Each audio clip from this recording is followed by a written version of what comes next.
know, this is one of my favorite ways to spend a morning. It's a nice one. In the south, it's frog fishing. Oh, pretty one. I'm home this week. And this time of the year, you know, we still got some fish left up shallow. Some fish are out deep. A lot of different things going on. But early in the morning, you can take and get up shallow and still catch them. And there's just something about catching them on a frog. It's fun. I don't think there's anybody on earth that doesn't like it. But they're just a great way to get up here shallow and just cover a bunch of water. You know, I'm not specifically fishing a target. I'm just fishing down the bank. You know, a slower moving bait, to me, when it comes to fishing shallow like this, is something that I'm going to use more to fish specific targets. You know, if I could get it dialed in where these fish were on isolated, there's one right there. If they were on isolated, you know, pieces of wood or things of that nature, oh, that's a pretty good one.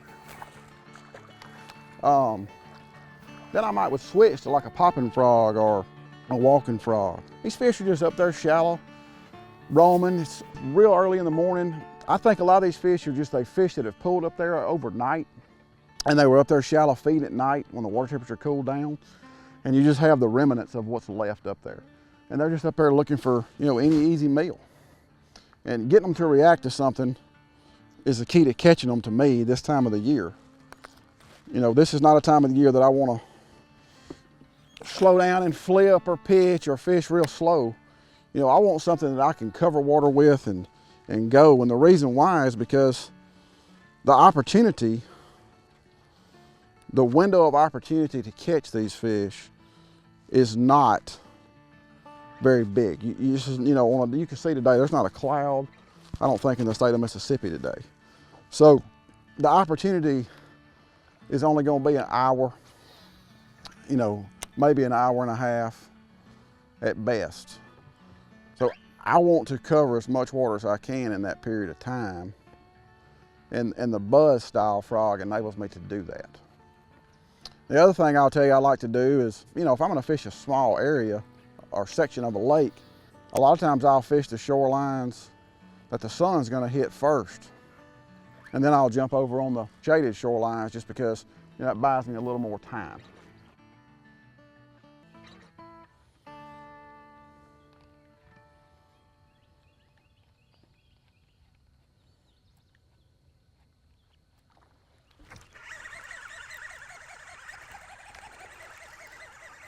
You see, that's a perfect example right there of the difference in slowing down with a bait versus fishing fast. You see, that's a popping frog. And you can see I use that popping frog to fish a specific target. You know, that's what I'm trying to basically explain, is that I like that buzz frog when I'm just covering water. But if I run across something like this tree out here on this flat that I feel like, man, there's just got to be a fish in that, a lot of times that's when I'll slow down. And a lot of people think of, you know, they think of a frog as, you know, grass and lily pads and all that. And no doubt it works awesome in that. But it'll also work good just to run into this isolated cover. You know, it's a topwater bait. That's what you have to keep in mind about it. But again, I like the popping frog when I'm fishing a high percentage target type situation. And then I'll go back to the buzz frog whenever I'm just burning down the bank covering water.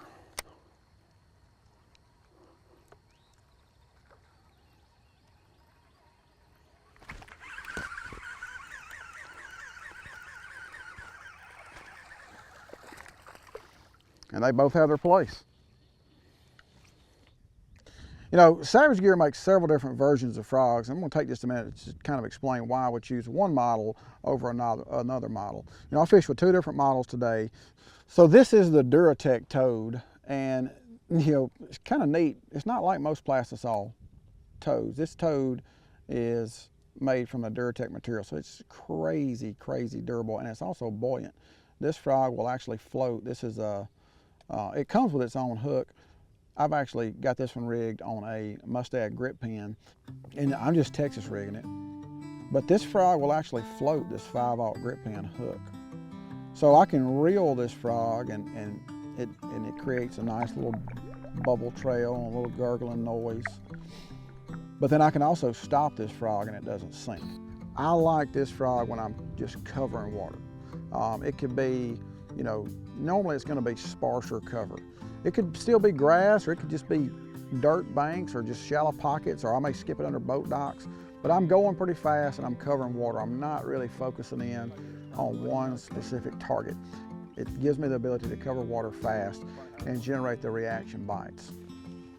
The flip side of that is when I have fish that are using a specific piece of cover, be it dense clumps of isolated grass or isolated pieces of wood. That's when I'm going to go to the popping frog. This is a Savage Gear DC popping frog. This frog enables me to fish a much slower cadence. You know, I can throw this frog up by a piece of cover and I can let it sit. I can twitch it in place. I can make it corner and walk the dog on slack line. I can keep it right there real close and agitate or entice that fish into biting. You know, the DC frog is named DC because it's a dual chamber frog. And what that does is it helps less water get in the frog. And it actually has an internal wall in it that helps prevent the frog from filling up with water as much as a lot of frogs on the market do. The main thing to me with any of these type baits, be it a popper, hard body popper, or a popping frog, is you want to twitch that bait with a little bit of slack line. See, I'm just letting my line lay on the surface of the water. I'm not getting that line too tight. And that'll help you make that bait walk. That little bit of slack line, you know, gives that bait a little bit of freedom. And that goes for any kind of a topwater bait, be it a walk the dog style bait or a popping style bait. But with this frog, you know, I'm not fishing the whole cast. I'm just throwing it, like I'm gonna throw it normally past, a little bit past what I feel like is, you know, a potential place I'll get a bite. Like right there, I threw it, you know, 5 or 7 feet past the top of that stump, and then I'm gonna fish it up there. And when I get it up there to it, a lot of times I'm gonna let it sit there. I'm gonna slow it down a little bit more. And then I'll, you know, if nothing happens, then I'll come on with it and I'll pick me somewhere else to throw it and do the same basic thing. As far as rod, reel, line setups, when it comes to fishing a frog, I'm pretty much going to always use braided line. This is 50-pound high seas. I will use 65 if I'm fishing in real thick cover. And I will use different rods for this setup depending on what kind of cover I'm fishing in. But when I'm fishing just isolated targets or just going down the bank covering water, I like a 7'3". I like the 7'3" for the casting accuracy that it gives me. I can skip it under boat docks a whole lot easier, and I'm not worried about a fish really wrapping me up or binding me up in something like I would be if I'm out in a big giant pad field. As far as reels are concerned, you know, I like a good moderate speed, not super high speed. That's me personally. I'm not a real high speed reel guy. This is a low profile Savage Gear. This is a SGB 8-100. Fits good in my hand. It's just a good all around reel for the frog fishing, and I use it for lots of other stuff too. It's just a good casting reel that you're real comfortable with. Is gonna work just fine.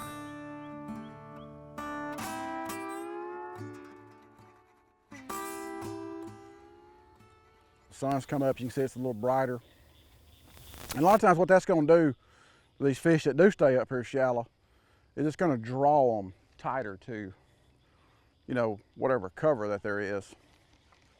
And that's where I want to slow down, not fish quite as fast, not try to cover quite as much water, but try to be a little bit more specific and a little bit more deliberate.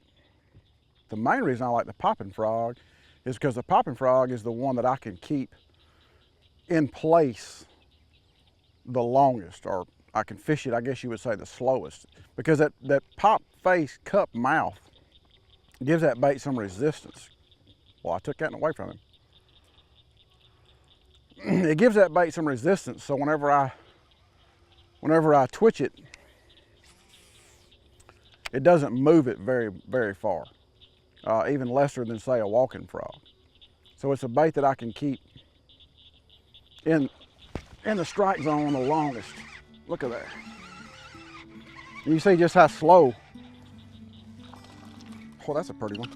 just how slow I was fishing it whenever this fish got it. That could have been, you know, the same fish or a different fish. It's hard to say, but a lot of times I can, you know, and you can see now I'm fishing, I'm making casts to what I call targets.